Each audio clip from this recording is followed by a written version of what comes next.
Olá, tudo bem? Vamos voltar aos nossos estudos, né? Que bom, né? Que o Senhor possa estar abençoando muito o seu aprendizado, né? E que esses ensinamentos, essas lições sejam valiosas para que possamos também aprender a transmitir para muitos que vão ficar também contentes em aprender bem a palavra de Deus. Curso de Teologia, deixa a Bíblia falar, terceira lição, né? Essa é a terceira e última lição do primeiro módulo, né? Que é sobre a Bíblia, né? Nessa lição, muito importante, porque vamos estudar agora sobre as alianças, né? As alianças bíblicas, a velha aliança, o Antigo Testamento, né? A aliança mosaica, e a nova aliança, a qual nós estamos atualmente. Temos aqui a introdução que fala uma verdade. Há muita confusão no mundo religioso atual no que diz respeito aos ensinamentos do Velho e Novo Testamento. Há muita confusão, muita mistura. Muitos pegam coisa do antigo e trazem para o novo. Não entendem no novo a relação entre velha e nova aliança. Não sabe o momento em que um entrou e a outra deixou. Acha que alguma coisa da outra ainda passou. Realmente há muita confusão. Temos aqui o texto bíblico de Colossenses, né, que explica bem que a antiga aliança era sombra, né? Ela era sombra de uma realidade que viria. E quando essa realidade chegasse, a sombra não seria mais o fim, mas sim a realidade, que é exatamente Jesus Cristo.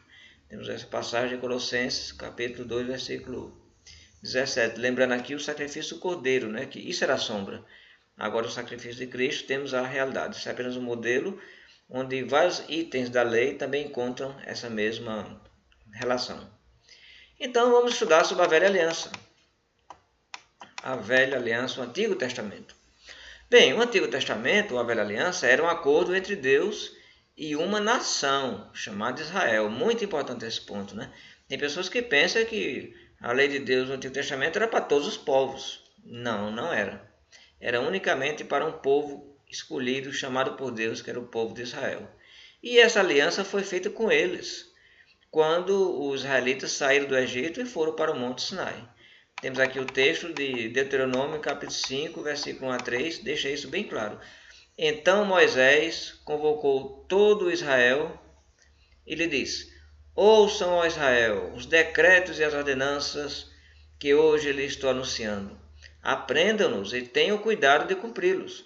O Senhor, nosso Deus, fez conosco uma aliança em Horebe, que é o Monte Sinai. Não foi com nossos antepassados que o Senhor fez essa aliança, mas conosco, com todos nós que aqui hoje estamos vivos, né? Então Moisés deixou bem claro para o povo que essa aliança era com eles. Não tinha sido com Abraão, nem com Isaac, nem com Jacó, não. Era com eles agora naquele momento. O povo de Israel liberto do Egito. Então, qual foi o propósito da primeira aliança, né? Que agora nós chamamos velha, mas que na época era aliança com Deus, né? Qual foi o propósito? Então, vamos ver aqui algumas passagens, né? Primeiramente, em Romanos, capítulo 7, versículo 7, versículo 12, vai dizer que a lei era santa, né? Porque foi dada por Deus. A lei mostrava a natureza de Deus, né? Como Deus era e como o homem deveria ser. A lei era justa, ela mostrava o que era certo, o que era errado, ela era boa e definia o pecado, né? Pela lei, o homem sabia exatamente o que agradava a Deus, o que não agradava a Deus. E Paulo explica isso em Romanos capítulo 7 e ele dá um exemplo da lei dos 10 mandamentos, né? Veja aí. Ele diz: Que diremos então? A lei era pecado? Claro que não. De fato, eu não saberia o que é pecado, a não ser por meio da lei, pois na realidade eu não saberia o que é a cobiça se a lei não dissesse não cobiçarás, né? De fato, a lei é santa e o mandamento é santo, justo e bom. Versículo 12. Em Hebreus, né, também vai confirmar aquilo que vimos em Colossenses. A lei era uma sombra, né, uma preparação para uma realidade que viria. Hebreus 10:1. A lei traz apenas uma sombra dos benefícios que hão de vir, e não é a realidade dos mesmos. Por isso, ela nunca consegue, mediante os mesmos sacrifícios repetidos ano após ano, aperfeiçoar os que se aproximam para adorar. Hebreus 10:1. Em Gálatas, vai usar também outro exemplo, vai dizer que a lei foi como um educador, um tutor, né? Algumas traduções vão usar a palavra aio, né, que é um tutor, é alguém que conduz. Ele conduz até um determinado ponto, até um determinado objetivo. É como aquela pessoa que leva a criança para a escola. Né? Ele conduz a criança para a escola, mas chegando na escola, ele entrega a criança, pronto, ele já não tem mais obrigação com a criança. Então a lei foi para nos trazer até Cristo. Né? Olha aí, antes que viesse esta fé, que fé? A fé em Cristo. Estávamos sob a custódia da lei, nela encerrados, até que a fé que haveria de vir fosse revelada. Assim, a lei foi o nosso tutor, até Cristo, para que fôssemos justificados pela fé. Agora, porém, tendo chegado a fé, já não estamos mais sob o controle do tutor. Né?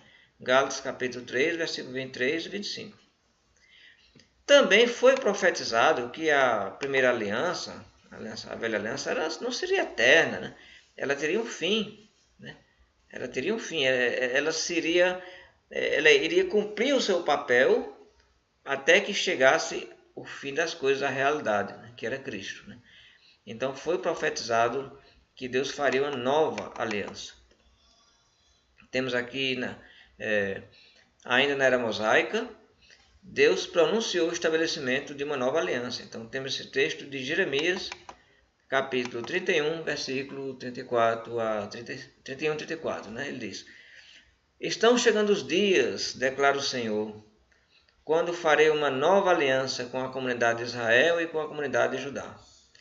Não será como a aliança que fiz com os seus antepassados, quando os tomei pela mão para tirá-los do Egito, porque eles quebraram a minha aliança. Apesar de eu ser o Senhor deles, diz o Senhor. Esta é a aliança que farei com a comunidade de Israel depois daqueles dias, declara o Senhor. Porei a minha lei no íntimo deles, e a escreverei nos seus corações. Serei o Deus deles, e eles serão o meu povo. Ninguém mais ensinará ao seu próximo, nem a seu irmão, dizendo: Conheço o Senhor, porque todos eles me conhecerão, desde o menor até o maior. Diz o Senhor, porque eu lhes perdoarei a maldade e não me lembrarei mais dos seus pecados. Jeremias 31, 34, texto esse que foi lembrado e citado pelo profeta no livro de Hebreus. Mas alguém vai dizer: não, mas espera aí, as leis mosaicas não eram um estatuto perpétuo?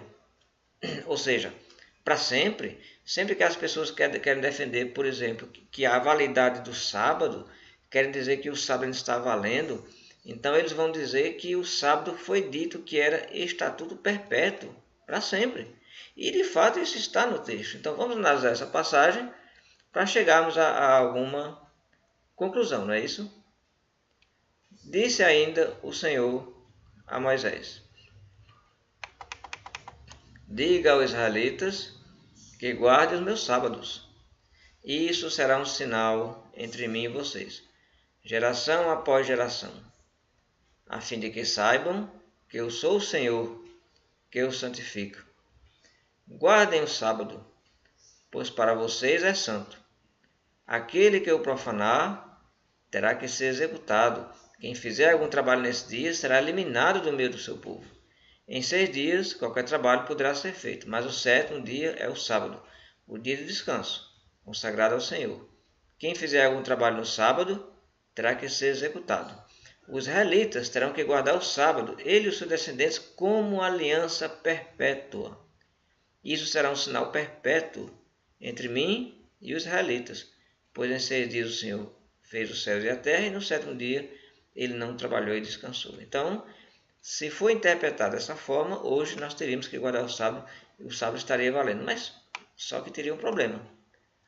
Qual é o problema? O problema é que essa mesma afirmação de estatuto perpétuo também é dito para o sacerdócio, Êxodo 29, 9. Também é dito para o uso do incenso, Êxodo 30, versículo 8. É dito para o sábado, como vimos, mas também é dito para o candelabro aceso, Levítico 24, é dito para gordura e sangue, Levítico 3, e para purificação cerimonial, Números 19, 21. Mas essas coisas não estão mais, né, na nova aliança, e nós sabemos muito bem disso. Então, como é que um vale e para os outros não vale? Então, claro, né, essas passagens deixam claro, óbvio, que o sentido de perpétuo aqui no texto não significa eterno, no sentido que normalmente pensamos, né? De fato, a palavra hebraica, essa palavra hebraica, ela tem a ideia de um longo tempo, né? Até o fim de um certo longo tempo. Então, esse é o sentido da palavra perpétuo do hebraico aqui do texto. Não é o sentido que nós temos de uma coisa que nunca vai ter fim. Não é esse o sentido. Porque se assim fosse, não era só o sábado que teria que estar valendo, mas o sacerdócio do Antigo Testamento, os levitas, o incenso, né? O sacrifício de animais com gordura e sangue, os candelabros. Claro que isso não faz sentido, né? Isso não faz sentido. Então, temos que entender esse contexto. Primeiro, notamos que aquele que diz que o sábado seria estatuto perpétuo, também diz que as demais leis citadas acima seriam igualmente perpétuas. Como entender? Anularia Deus uma aliança que ele mesmo estabeleceu? Na verdade, foi o povo de Israel que anularam a aliança. Nós vemos aqui, né? Eles anularam a minha aliança. Jeremias 31, 32. Então, quem anulou a aliança não foi Deus, antes de o povo fazer. Por isso, se fez necessário firmar, como diz Jeremias, nova aliança. Uma nova aliança. Um contrato contendo duas partes envolvidas. É isso que diz Jeremias. Estão chegando os dias, declara o Senhor, quando farei uma nova aliança com a comunidade de Israel e com a comunidade de Judá.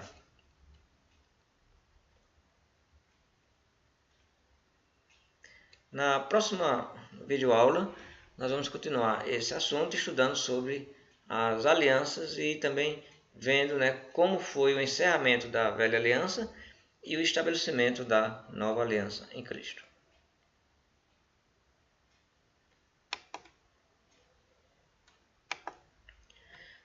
Ainda continuando, né, vamos continuar ainda nessa aula. Então, o próximo ponto é quando foi extinta a velha aliança. Ela foi extinta quando Jesus nasceu? Não. Ela foi extinta quando Jesus foi batizado e começou a ensinar? Não. A velha aliança foi extinta exatamente no momento exato e definido nas Escrituras, que foi o momento da cruz. Quando Jesus morre na cruz, ali sim se cancela a velha lei. O tema da carta aos Hebreus, descendentes de Abraão, judeus israelitas, fala exatamente sobre isso. É a superioridade da aliança cristã em comparação à aliança mosaica, porque aqueles hebreus, né, que de certa forma eram cristãos, eles estavam colocando a velha aliança em igualdade com a nova, né? Igualdade. Então é tipo assim, como é que eles pensavam? Não está bom aqui na nova aliança, então vamos continuar com a aliança de Moisés. Então eles estavam colocando na mesma igualdade, mas o que ele está mostrando é que a nova aliança é muito superior e não faria nenhum sentido voltar para a aliança antiga. Por quê? Porque Jesus é mediador de superior aliança e contém superiores promessas. Hebreus 8:6. Agora, porém, o ministério que Jesus recebeu é superior ao deles. Assim como também a aliança da qual ele é mediador é superior à antiga, sendo baseada em superiores promessas. Hebreus 8:6. A primeira aliança tinha defeito. Era incapaz de salvar porque o homem é incapaz de cumprir, era incapaz de cumprir todas as suas exigências. Hebreus 8:7. Pois se aquela primeira aliança fosse perfeita, não seria necessário procurar lugar para outra. Então note que na própria palavra de Deus é estabelecido que existe duas alianças. Então, quando a gente tem uma Bíblia na mão, que a gente tem um Antigo Testamento e um Novo Testamento, não é para pensar que isso foi coisa de tradução, que isso foi coisa do tradutor da Bíblia, né? Ou foi o homem que criou essa divisão, de maneira nenhuma. Isso é bíblico, né? Existe a primeira aliança, existe a nova aliança. E aqui nesses textos isso está bem claro. A primeira aliança envelheceu e ficou prestes a desaparecer em torno do ano 600, que foi quando Deus anunciou a vinda do nova. Então, lembra aquela passagem do profeta Jeremias? Ela é citada aqui no livro de Hebreus, veja aí. Chamando nova essa aliança, ele tornou antiquada a primeira. E o que se torna antiquado e envelhecido está a ponto de desaparecer. Hebreus capítulo 8, versículo 13. se revoga, ou seja, anula a anterior ordenança. Hebreus 7, 18 e 19. A ordenança anterior é revogada porquanto era fraca e inútil, pois a lei não havia aperfeiçoado coisa alguma, sendo introduzida uma esperança superior, pela qual nos aproximamos de Deus. Hebreus 7, 18 e 19. A lei vigorou até quando? Até conduzir a Cristo. O objetivo da lei foi conduzir a Cristo. Gálatas 3, 25. Já não permanecemos subordinados à lei. Somente a salvação, mediante a observância perfeita da lei, o que não é possível ao homem, ou mediante fé em Cristo, que é possível ao homem. Então veja só, salvação pela lei é impossível, salvação pela fé em Cristo é possível. Então vamos entender bem esse ponto. Foi para a liberdade que Cristo nos libertou. Portanto, permaneçam firmes e não se deixem submeter novamente a julgo de escravidão. Ouçam bem o que eu, Paulo, lhes digo. Caso se deixe circuncidar, Cristo de nada lhes servirá. De novo, declara a todo homem que se deixa circuncidar, que está obrigado a cumprir toda a lei. Vocês que procuram ser justificados pela lei, se separam de Cristo e caem da graça. Olha, é preciso entender muito bem esse texto que Paulo está dizendo aqui, porque isso é muito sério, isso é muito grave, e hoje é muito comum as pessoas se agarrando às coisas de lei do Antigo Testamento. O ponto aqui era que esses judaizantes, que eram cristãos que vieram do judaísmo, estavam ensinando para os irmãos que eles tinham que guardar a lei também para ser cristão, inclusive fazer a circuncisão. Então havia irmãos que, sem entender, iriam participar do ritual da circuncisão para ficar na fé, ficar na igreja, porque era isso que esses líderes estavam dizendo. Então Paulo diz, olha, se vocês se deixar circuncidar por conta da lei, Cristo não vai aproveitar nada de vocês e vocês vão ter que guardar a lei toda, vão ter que cumprir. Então não pode pegar uma parte da lei. Ou você pega tudo, ou você pega nada. Se quer pegar uma parte, tem que pegar tudo. E tem mais. Ao fazer isso, então você vai passar a ser justificado pela lei. Parabéns, boa sorte. Vai ter que guardar a lei toda, sem falhar em nada. Se separam de Cristo e pedem a salvação pela graça. Que coisa terrível, né? Então alguém vai dizer, mas hoje ninguém está querendo circuncisão. Isso não existe mais hoje. É verdade. Mas existem outras coisas da lei que trazem para cá, né? A gente pode dar como exemplo a guarda do sábado. Podemos usar como exemplo a questão do dízimo, que sabe muito bem que é da antiga aliança, é da lei do Antigo Testamento, não se encontra no Novo, né? Alguém vai dizer, mas no Novo Testamento Jesus falou do dízimo, falou para os judeus, no momento em que a lei ainda valia. Lembra que a lei só foi encerrada quando Cristo morreu na cruz. Então Jesus falou do dízimo porque eles faziam o dízimo de coisas tão pequenas e não guardava não fazia as boas obras, não fazia as coisas maiores. Jesus disse, vocês deviam fazer essas coisas, dar o dízimo, sem negligenciar as boas obras, a caridade, né? Mas Jesus fala isso no momento em que a lei vale. Mas quando Cristo morre na cruz, daí por diante, você pode ter aliviado em diante, onde é que você vai ver mandamento do dízimo? Não existe. Onde é que você vai ver mandamento para a guarda do sábado? Não existe. São coisas da lei. Quer pegar isso? Tudo bem, pegue. Mas vai ter que pegar a lei toda. Não se pode pegar uma parte da lei e deixar o resto. É isso que Paulo está dizendo aqui. Se quer fazer circuncisão, tudo bem, você faça, mas vai ter que cumprir a lei toda, né? Então esse é um ponto muito importante. A lei dos mandamentos na forma de ordenanças, então, foi abolida por Cristo na cruz. É isso que está escrito aqui em Efésios, capítulo 2, 14 e 15. Pois ele é a nossa paz, o qual de ambos fez um. Quem são os ambos aqui? Quem ambos? Judeus e gentios. Ambos, de judeus e gentios, fez um através da cruz.